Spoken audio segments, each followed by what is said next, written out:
अमरावतीतील धाराखोरामधील डोहात बुडून मरण पावलेल्या युवकाने आपल्या मोबाईलमध्ये आनंद व्यक्त करतानाचा व्हिडिओ काढून ठेवला। तो व्हिडिओ विदर्भ न्यूजला प्राप्त झाला आहे।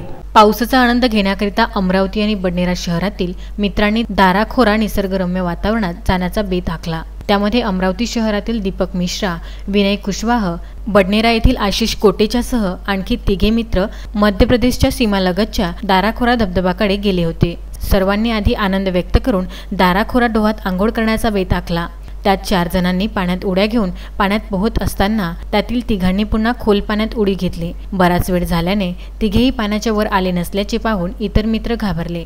तेवढ्यातच एकाने प्रभागाचे नगरसेवक आणि मनपा शहर सुधार समितीचे सभापती अजय सरस्कर यांना फोनवरून माहिती दिली। सरस्कर यांनी ताबडतोब पोलिसांना माहिती देऊन त्यांच्या नातेवाईकांसह धाराखोराकडे तात्काळ रवाना झाले। पोलिसांना माहिती मिळताच तेही दाखल होऊन पाण्यात बुडालेल्या तिघांना बाहेर काढले।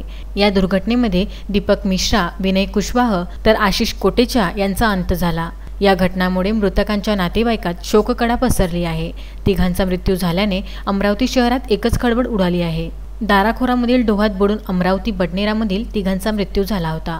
त्यात तेथे या युवकांनी आपल्या मोबाईलमध्ये आनंद व्यक्त करण्याचा व्हिडिओ काढला होता।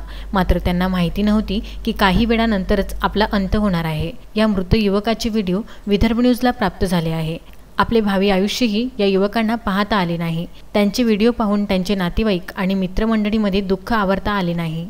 Vidarbha news bureau, Amravati.